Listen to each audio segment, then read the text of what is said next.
E aí galera, beleza? Estamos aqui com aquele notebook Lenovo. Esse aqui é um Lenovo um S145. É uma máquina que vendeu bastante. Nós já fizemos aí várias manutenções desse equipamento, tanto de teclado, bastante. Mas as pessoas, pô, mas a máquina é ruim. Não, não é ruim, é que tem muita máquina no mercado.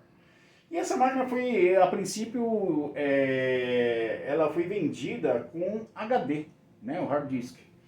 E evidentemente depois de algum tempo, 2 a 3 anos, a performance cai, né? O HD realmente obsoleto. E aí, como vocês puderam ver, nós fizemos aí a instalação do SSD e agora nós vamos ligar o equipamento. Aí vocês vão poder fazer um comparativo aí com, eu até deixei no vídeo, no início do vídeo, ligando o equipamento como ele estava com um HD. Então a gente aqui já ligando ele com um SSD, máquina pronta. Nós já deixamos ela aí, já está conectada à internet. Então assim, o ganho de velocidade é algo que não tem comparativo, não tem comparativo. A latência da memória de um SSD, ele é extremamente rápido, a taxa de transferência, tanto para você abrir arquivos, fechar arquivos, ligar o equipamento, navegação.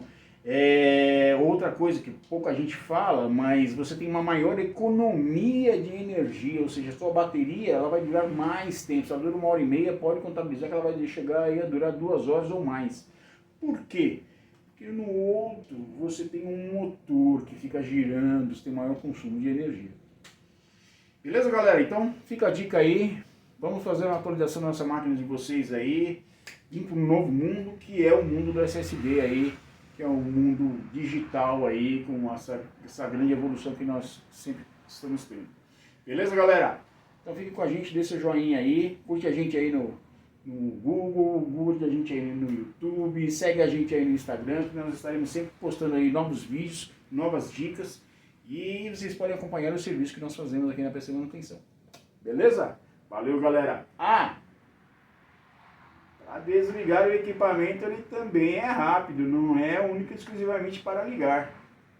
Beleza? Então assim, o ganho que você tem de velocidade entre ligar e desligar o equipamento é assim, espetacular em todos os sentidos.